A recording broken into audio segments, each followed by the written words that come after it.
woman complaining about an item she has bought. First, you have some time to look at questions 1 to 4.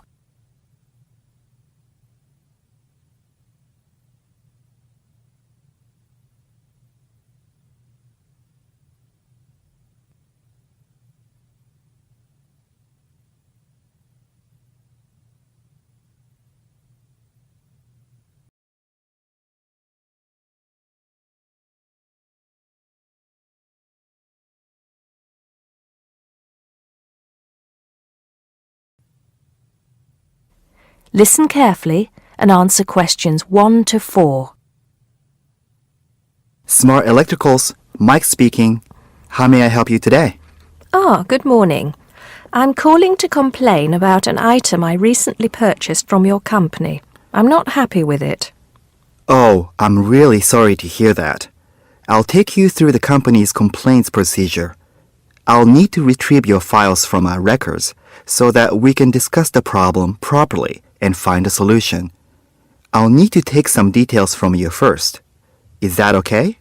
Okay, but I don't have a lot of time. Will it take long? Not long, madam. Can I first take your name?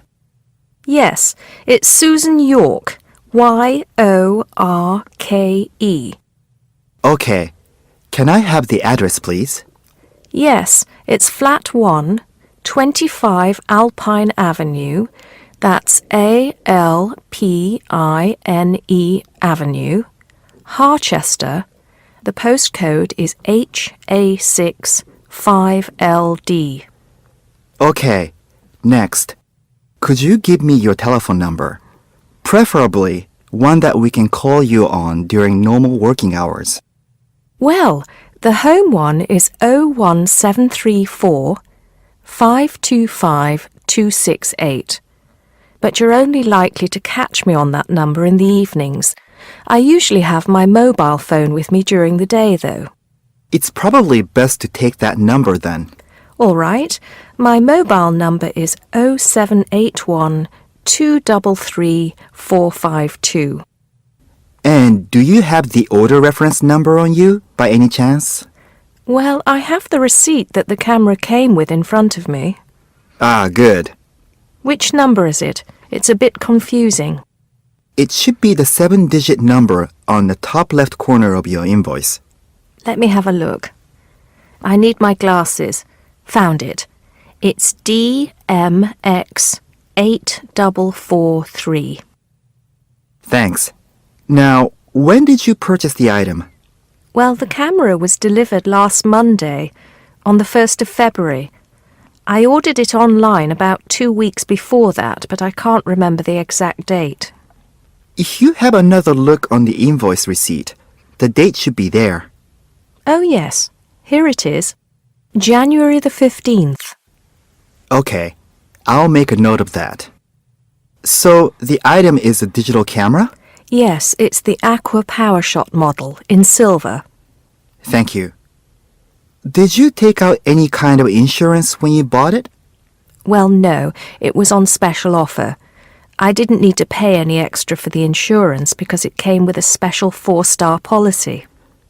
Well, it means you're fully covered for at least another 3 years. Before you hear the rest of the conversation, you have some time to look at questions 5 to 10.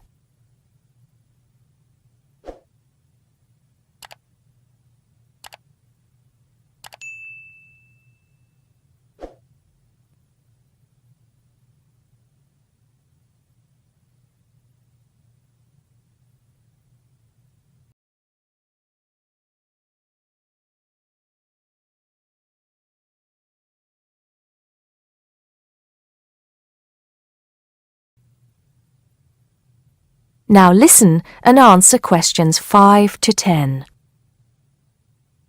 Right. What is the problem? Yes, the first thing is that it came with 1 memory card in the box when there were supposed to be 2. Oh dear, I'm terribly sorry about that. It must have been an oversight in the packing department. I can do something about that straight away and get one sent out to you. Well, that's not the only thing. I bought it as a present for my niece because she loves swimming. It said on the website that it was waterproof, but when she took it on holiday and tried to use it underwater, it got ruined because water got into the lens. You can imagine how disappointed my niece was. I certainly can. Were those the only problems? No, there was one other thing. It came with a case to protect it. When I opened the box to take the case out, I saw that it had a big scratch on it. We're really sorry about that. I can offer to have the camera repaired for you. In the event that it can't be repaired, we'll send you a replacement. I don't think so. Seeing as it was faulty in the first place, I wouldn't want another one. I think I'd rather have my money back. Can I get a refund? Yes, of course. If you send it back to customer services, I'll make sure it's dealt with. Thank you very much. That is the end of section 1. You now have half a minute to check your answers.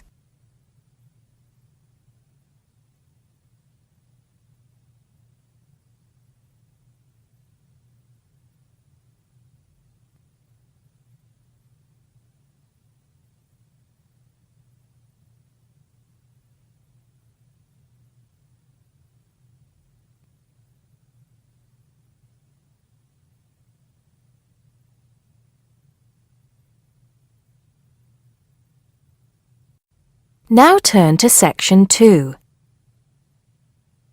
Section 2. You'll hear a tour guide talking to a group of visitors about Bestley Castle. First, you have some time to look at questions 11 to 15.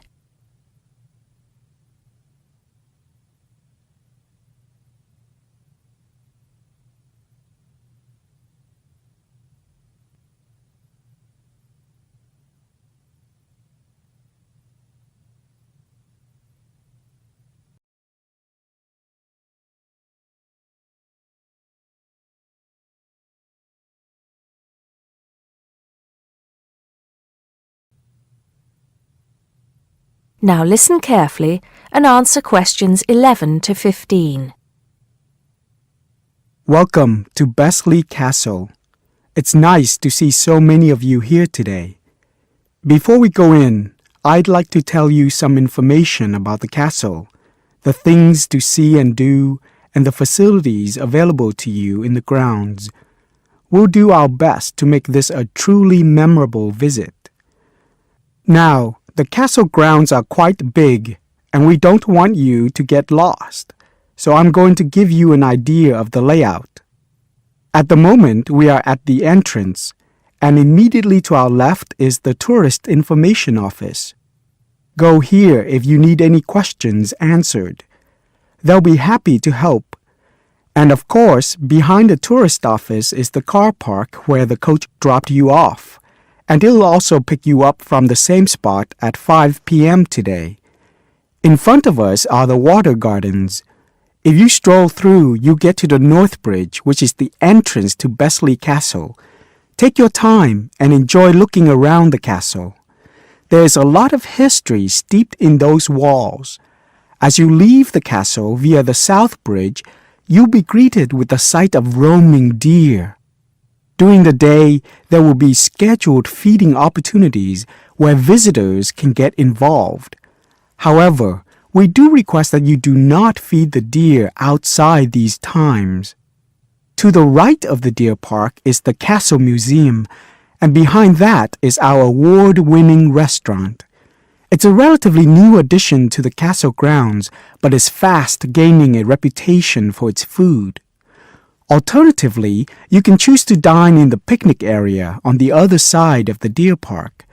It's perfect for the family as it's next to the kids' play area and homemade ice cream hut. We hope that on your way out, you'll pop into the gift shop by the exit for something to remember us by. Before you hear the rest of the talk, you have some time to look at questions 16 to 20.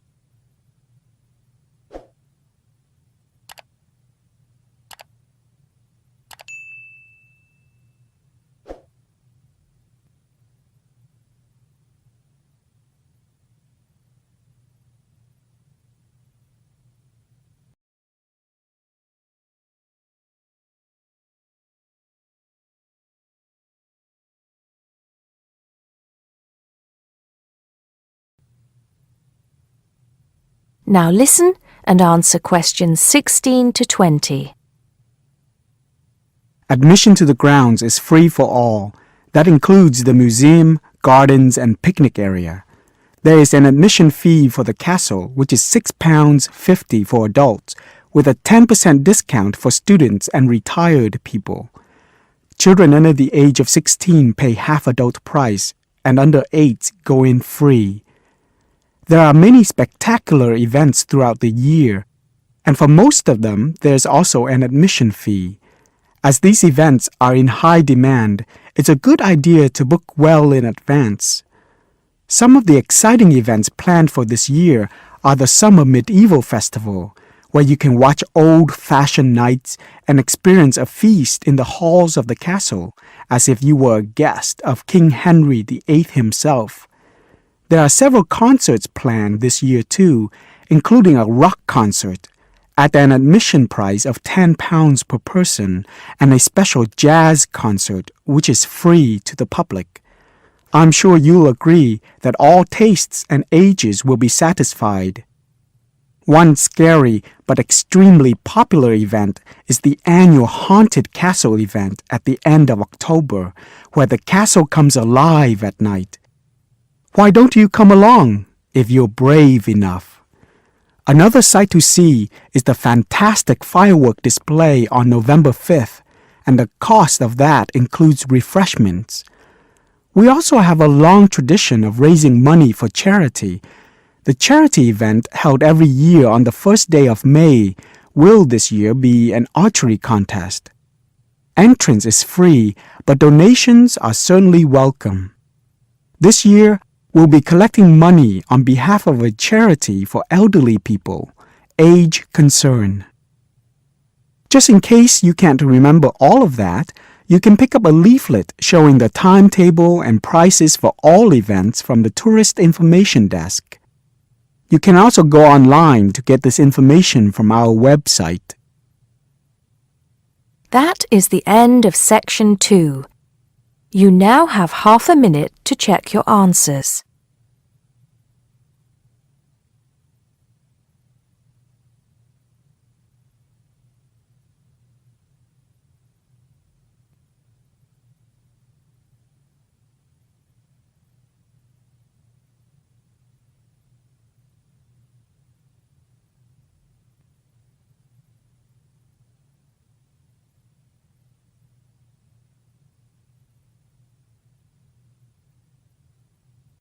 Now turn to Section 3.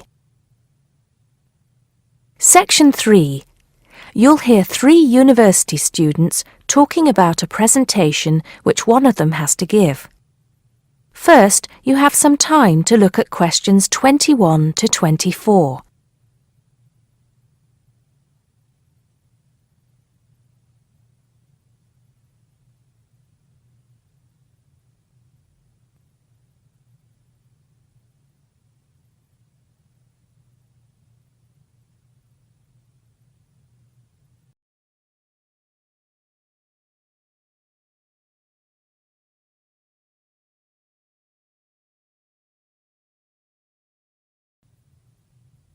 Now listen carefully and answer questions 21 to 24. Hi, Joe. Hi, Isabel. Hi, Paul. Oh, hi, Paul. I've heard you've been stressing out about your presentation on art. I am. Are you still going to talk about the different types of art? Yes. Well, I was planning to, but there's so much stuff on the subject that I'm finding it difficult to put it all into one short presentation. Huh? I usually have the opposite problem. There's nothing worse than going blank, forgetting your words in front of a group of people. Well, the problem is that I don't know how to organize what I want to say in the presentation. Well, you know everything there is to know about the subject. It's just a question of selecting what you want to talk about. Well, there's a lot to discuss about the different periods in art. That's a good way to start. Then you can bring in how specific types of art were popular in each period.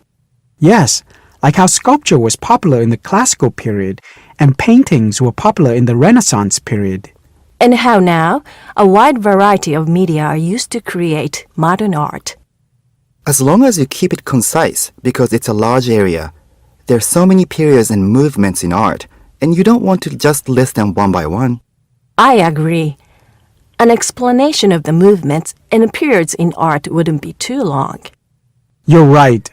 I need to just pick out some key points. Just mention the periods quickly so that I can move on to the real topic of the presentation. Yes, the variety of art, like sculpture, paintings, installations. I have an idea.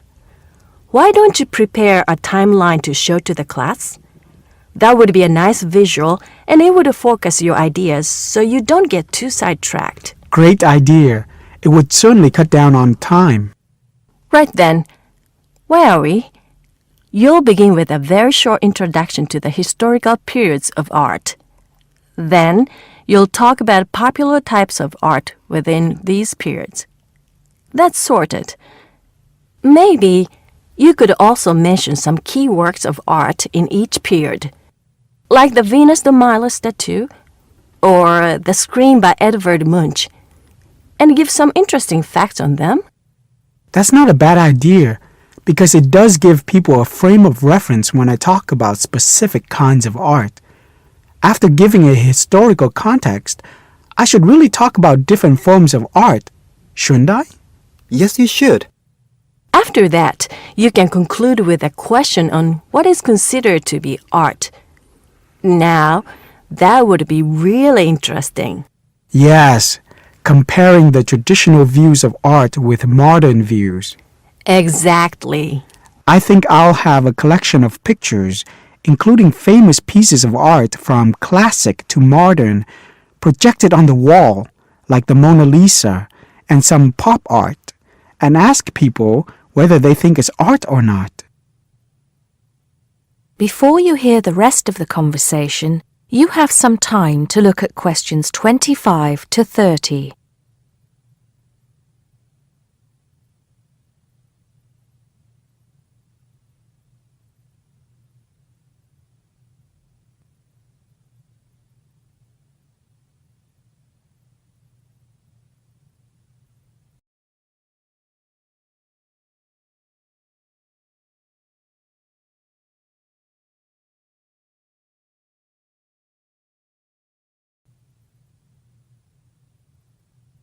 Now listen and answer questions 25 to 30. Showing some famous works and asking people what art is would certainly lead to discussion in the room. People's appreciation of art is so subjective, and it comes down to taste. That's what I'm hoping for, some disagreement to liven up the presentation. And you could stick in some really controversial ones like graffiti and modern art installations in between pieces of art that are universally accepted, like the work of the Renaissance painters. Sounds good to me. I have to say, I really don't understand some modern art myself. There was one recently that was just a pile of rubbish. It doesn't require much skill to create, does it? And what does it mean? There's no point to it. Actually, Joe, I like some modern art. It makes you look at the world in a different way. Artists now have the freedom to express themselves completely. Yes, but there is an idea now that anything can be art. I've heard of paintings being sold for large sums of money, which have been done by small children and animals. Now that's ridiculous. Oh, you could find one of those paintings and put it in your presentation, couldn't you, Paul? That would really be interesting. Well, Paul, what do you think? I like it. Just thinking. I'll need to do some more research to find pictures for the slideshow. Yes, we can help you, can't we, Joe? Of course. If you go to the fine art section of the library, I'm sure you'll find everything you need. Just ask the staff and they'll give you access to a slide bank of hundreds of famous works of art. And if you still can't find what you're looking for, use the library computers to go online. There are lots of images on the internet. Of course, you'll need to use a search engine like Google, but it's dead easy. Thanks, guys. I'm feeling much clearer about the project. Your ideas have been really useful. I think I should end with a quote of some kind by a famous artist. What do you think? That's a good idea. Now let's go to the library and see what they have. That is the end of section 3. You now have half a minute to check your answers.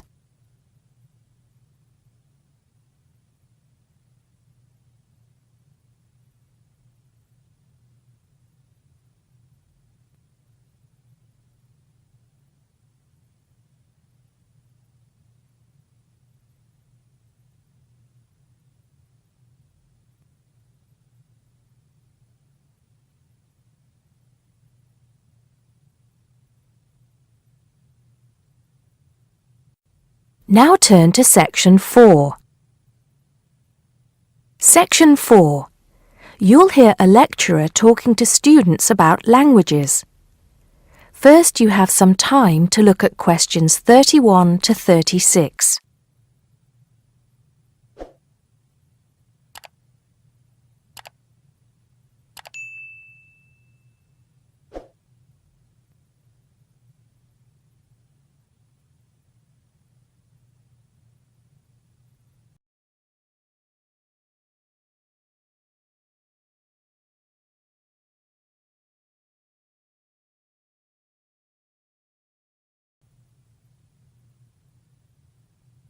Now listen carefully and answer questions 31 to 36.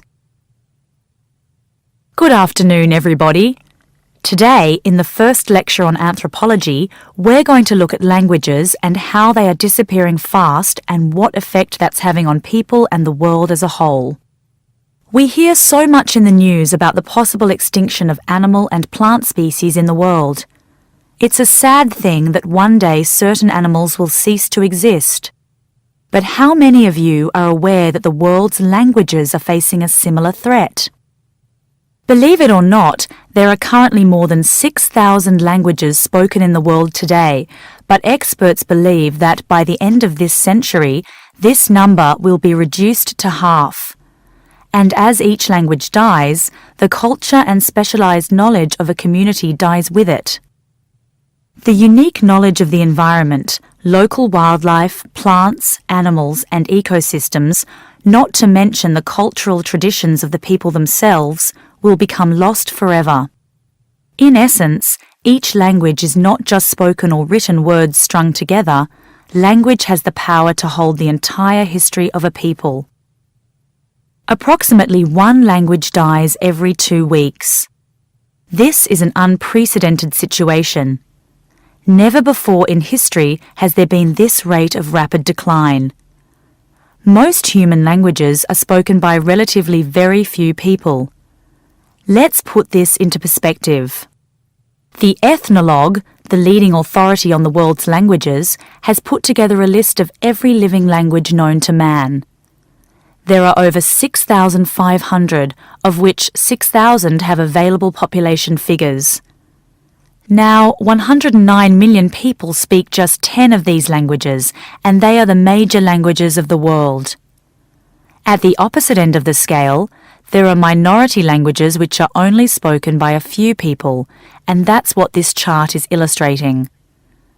The number of languages is represented on the vertical axis, and the total number of languages that make up this group is an astounding 1,619.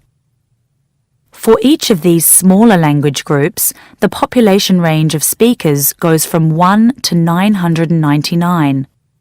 Even more incredible is the fact that out of these small languages, over 200 of them have a speaker population ranging from just 1 to 9.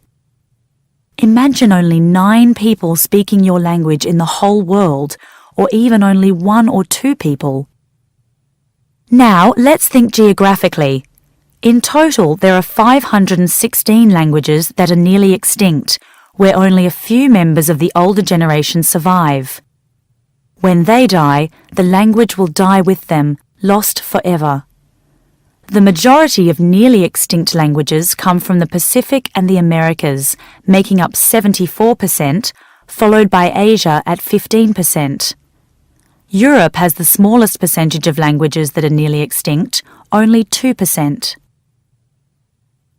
Before you hear the rest of the talk, you have some time to look at questions 37 to 40.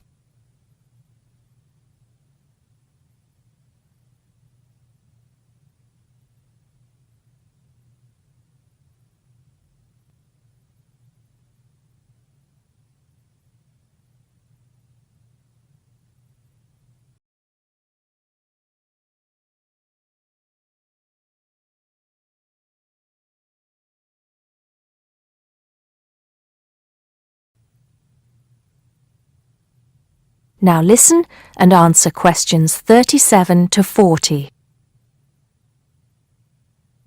Entire languages which have survived for centuries are disappearing as we speak. But why is this happening now? There are several reasons for a language's demise. Globalization has made the world smaller, and technology has made it easier for people separated by vast distances to communicate in a common language, which further ensures the growth in economic status for such communities. Minority languages have given way to the main languages of global communication, like English. On a social level, speakers may feel the minority language to be old-fashioned and behind the times. Maybe even speakers are slightly embarrassed to speak the language of their forefathers, identifying more with an international language that brings with it improved economic status. Now, some do argue that a reduction in the number of world languages is inevitable, and anything to ease communication between nations is a good thing, and granted, there is a point to be made there, but what are the long-term implications of this? Consider this. Language, in both spoken and written form, is the vehicle for oral traditions to be passed down through generations. When a language becomes extinct, this link is broken and these oral traditions are lost. This has enormous implications for the identity of a community. We can't stop the changes that are happening in the world, but we can try to keep languages alive through language maintenance programs and by documenting languages before they disappear, so they can be studied and maybe even resurrected in the future. It's also important to remember that many people who speak threatened languages can neither read nor write. Helping them become literate goes a long way towards protecting the language. Preserving a language is not easy, but there have been exceptional cases where languages have been brought back to life. In Ireland, Irish Gaelic, once a dying language, through national determination is now spoken by 13% of the country's population. We'll go into what happened there in more detail in my second lecture. That is the end of section 4. You now have half a minute to check your answers.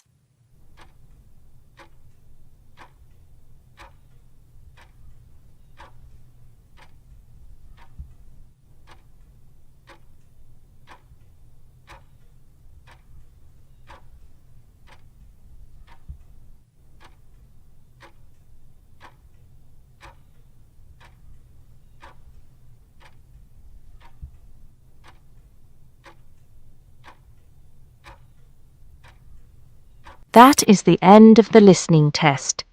You now have 10 minutes to transfer your answers to the listening answer sheet.